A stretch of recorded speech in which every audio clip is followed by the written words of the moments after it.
وأفضل الصلاة وأكمل السلام على سيد المرسلين وعلى آله الطيبين الطاهرين وأصحابه الأكرمين أما بعد فأعوذ بالله من الشيطان الرجيم بسم الله الرحمن الرحيم وما تنزلت به الشياطين وما ينبغي لهم وما يستطيعون إنهم عن السمع لمعزولون فلا تدعوا مع الله إلها آخر فتكون من الظالمين وأنذر عشيرتك الأقربين واخفض جناحك لمن اتبعك من المؤمنين فإن عصوك فقل إني بريء مما تعملون وتوكل على العزيز الرحيم الذي يراك حين تقوم وتقلبك في الساجدين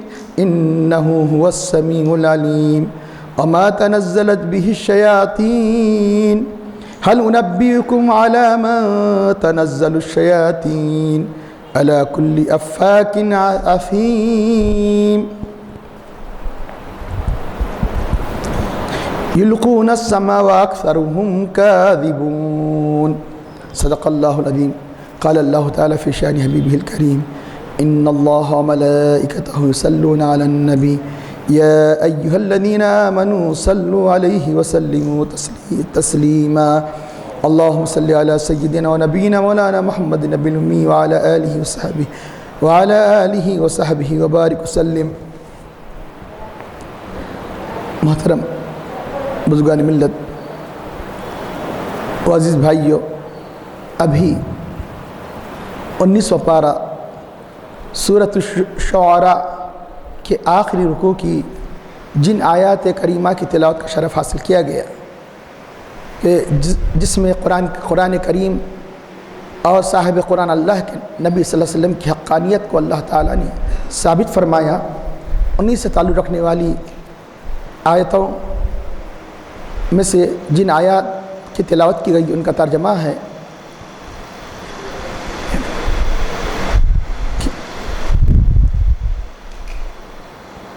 وما تنزلت به الشیاطین،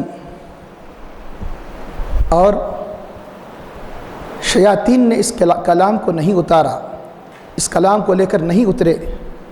وما ينبغي لهم وما يستطيعون، نہ ان کے لیے سزاوار ہے، نہ یہ کر سکتے ہیں، نہ ان کو اس بات کی قوت ہے. انہم عن السمع لمعزولون، یقیناً وہ اس کلام کو سننے سے لمعزولون، اس وحی کو سننے سے، اس کلام کو سننے سے دور کر دیے گئے ہیں. فلا تدعوا مع اللہ الہا آخر، تو اے مخاطب، خطاب تو حضور سے ہے لیکن مراد امت ہے. اے مخاطب کہ لا تدعوا مع اللہ الہا آخر، اللہ کے ساتھ کسی اور کو معبود مت پکارو، یعنی اللہ کے علاوہ کسی اور باطل معبود کی عبادت مت کرو. فتکون من المعذبین، کہ تم عذاب دیے والوں میں ہو جاؤ گے. وانذر عشیرتک الاقربین، اور آپ اے حبیب، اللہ کے حبیب صلی اللہ علیہ وسلم خطاب ہے. وانذر، آپ اپنے قریبی رشتہ داروں کو ڈرائیے، یعنی اسلام کی تبلیغ فرمائیے، اللہ کی طرف دعوت دیجیے. وانذر عشیرتک الاقربین واخفض جناحک لمن اتبعک من المؤمنین، اور آپ اپنے پروں کو، لفظی معنی پر کے ہیں، یہ کنایہ ہے ایک محاورے میں، اس سے مراد بازو، یعنی محاورے میں رحم و کرم کا برتاؤ. آپ اپنے بازو کو پس کر دیجئے، یعنی رحم کا معاملہ کیجئے.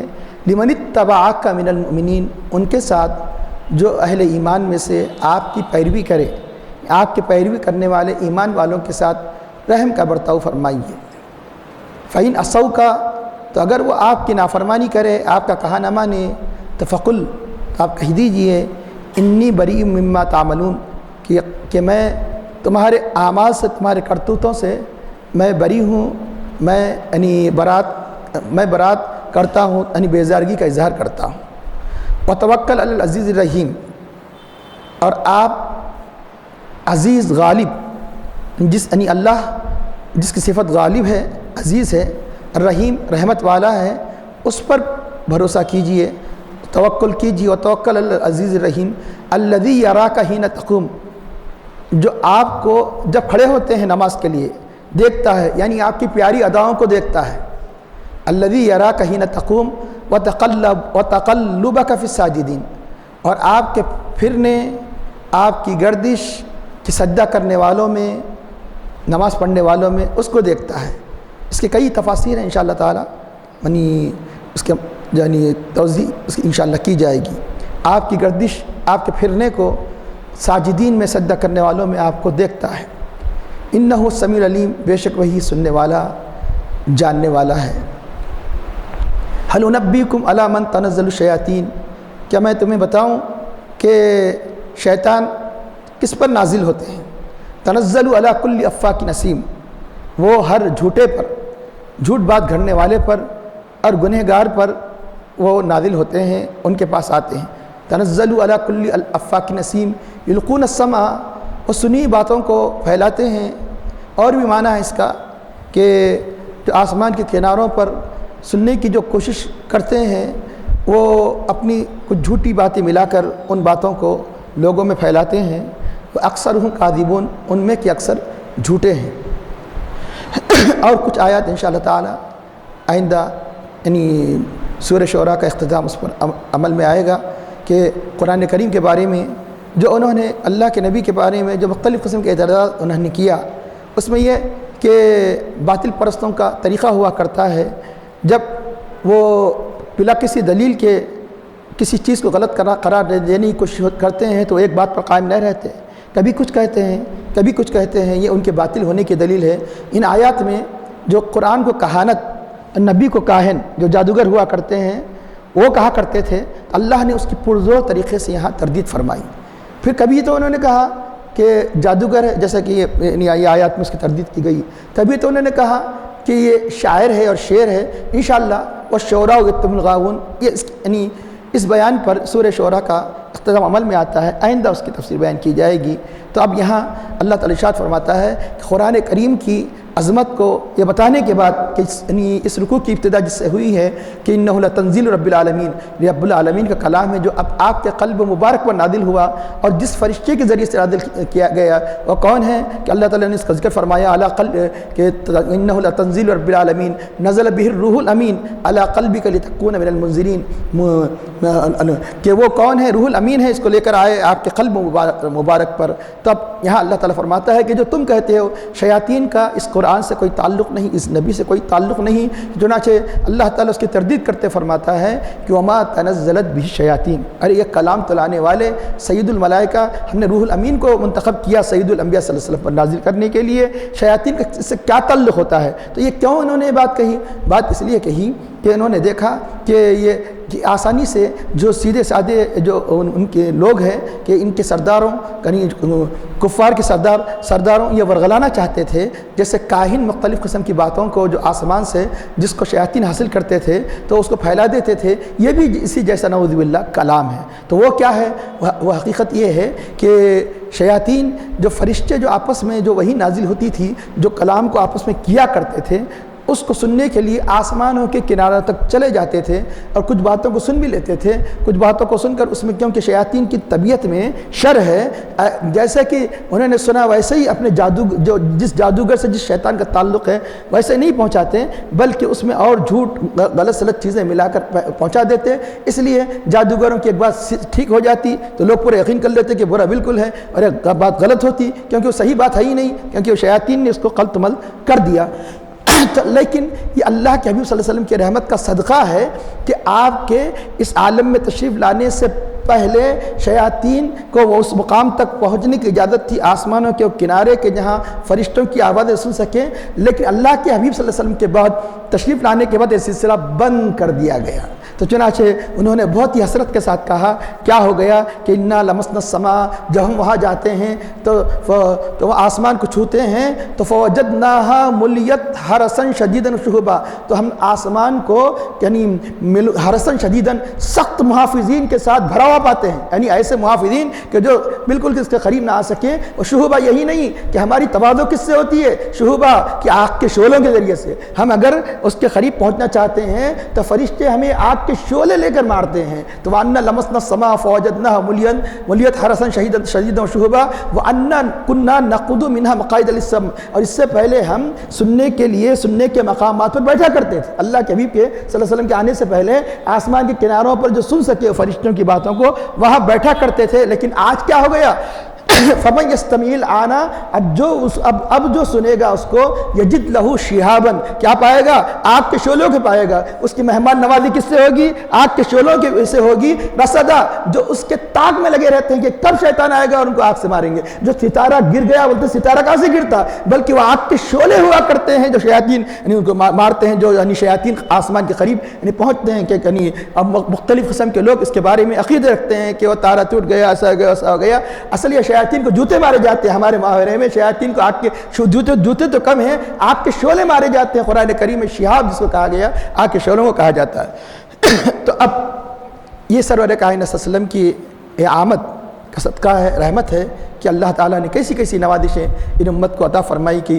یعنی اب جو جادوگر ہوا کرتے ہیں تو جو کاہن ہوا کرتے تھے شیاطین سے باتیں لے کر اپنے طرف سے کچھ اور جھوٹ غلط سلط ملا کر وہ اپنے پوچھنے والوں کو کہتے. تو اللہ تعالیٰ تردید فرماتا ہے کہ دیکھو شیطان کا اس سے کیا تعلق اس کلام سے. اس کلام میں تو شیطان پر لعنت کی گئی اور یہ نبی تو شیطان پر لعنت کرتے ہیں اس کلام کی کہ بلکہ پڑھنے کے آداب بھی بتائے گئے. سب سے پہلے شیطان پر لعنت بھیجو پھر کلام پڑھو. اعوذ باللہ من الشیطان الرجیم فاذا قرأت القرآن فاستعذ باللہ من الشیطان الرجیم. جب تم قرآن پڑھو تو اللہ کی پناہ مانگو مردود شیطان سے. اس کلام کی ابتدائی ہم اس شیطان پر لعنت سے کرتے ہیں. پھر شیطان کو کیسے طاقت ہے کہ کلام کو حاصل کر سکے؟ شیطان میں یہ طاقت نہیں ہے کہ اس کلام کو سن سکے وہاں سے. شیطان میں یہ طاقت نہیں ہے کہ اس کلام کو برداشت کر سکے. تو اس لیے اللہ تعالیٰ نے فرماتا ہے کہ وما تنزلت بھی شیاطین, اس کلام کو شیاطین لے کر نہیں اترے. وما ينبغي لهم, نہ ان کے لیے بات سزاوار ہے کیونکہ یہ کلام نور ہے, یہ نبی نور ہے, شیطان نار ہے. نور کا نار سے کوئی تعلق نہیں, بلکہ روایت میں آتا ہے کہ تفاسیر میں آتا ہے کہ جب ایک مومن کامل جب جنت کو جانے کے لیے پل صراط سے گزرے گا, پل صراط کہاں ہے؟ صراط کہاں ہے کہ دوزخ کی پشت پر ہے. دوزخ پکار اٹھے گی جلدی چلے جا کہ تیرے نور سے میرے آگ کے شعلے ماند ہوئے جاتے ہیں. مجھے تو حکم ہے کہ بھڑکوں کن کے لیے؟ کہ اللہ کے دشمنوں کے لیے. جلدی گزر جا کہ کہیں ایسا نہ ہو کہ میرے آگ کے شعلے بجھ جائے. ایک اللہ کے حبیب کی سچی محبت اتباع کرنے والے یہ کیفیت ہے تو اس نور کا عالم کیا ہوگا کہ جس سے ساری کائنات کو ایمان ملا. تو چنانچہ ان کی روشنی کا عالم کیا ہوگا کہ شیطان ان کے قریب بھی نہیں آ سکتا. تو کیسے یہ تم کہتے ہو کہ شیاطین نے اس کلام کو نازل کیا؟ وما تنزلت بھی شیاطین وما ينبغي لهم, ان کے لیے سزاوار ہی نہیں, مناسب ہی نہیں, کوئی تعلق ہی نہیں. وما يستطيعون, نہ اس بات کی یہ طاقت رکھتے. اسی سے آپ اردو میں لفظ نکال استطاعت, طاقت رکھنا. مجھے اس بات کی استطاعت ہے نہیں, طاقت ہے. وما ينبغي لهم وما يستطيعون, اس لیے کہ اب شبہ بھی نہیں رہا.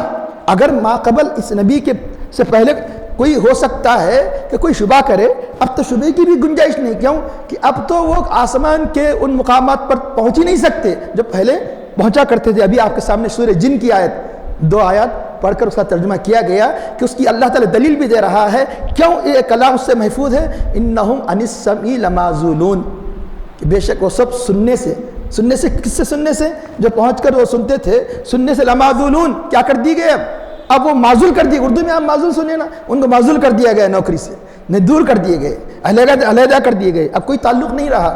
تو اب آپ کہیں گے کہ کیا کوئی اللہ تعالیٰ حکم دیا تو فرشتوں کو آپ اس میں بولنے کی کیا ضرورت ہوتی ہے؟ سن لیجئے کہ روایت میں آتا ہے اللہ تعالیٰ کوئی فیصلہ فرماتا تو حاملہ عرش کہتے ہیں سبحان اللہ. جیسے کوئی اچھی بات پر اس لیے سبحان اللہ بھی کہا جاتا ہے. اللہ تعالیٰ جب کوئی فیصلہ فرماتا ہے حدیث میں آتا ہے کہ سبحان اللہ, اور پھر آخری آسمان والے کہ فرشتے سے اس سے بات متصل آسمان والے جب وہ بات کو سنتے ہیں اور کہتے ہیں کہ اللہ نے یہ فیصلہ فرمایا سبحان اللہ. اس کے ہوتے ہوتے جب آسمان دنیا کے فرشتے سنتے ہیں اللہ نے یہ فیصلہ فرمایا, جب وہ فیصلہ سنایا جاتا تو اس کو یہ سن لیا کرتے تھے. وجہ یہ ہوتی تھی کہ اللہ تعالیٰ جو فیصلہ فرماتا اس کو یہ شیاطین سن لیا کرتے تھے, لیکن اس نبی کی آمد کے بعد نہیں, اس نبی کی آمد سے پہلے. تو اللہ تعالیٰ صاف فرما دیا. سورہ جن پڑھ لیجئے, کیا ہو گیا؟ وہ کہتے ہیں کہ ہم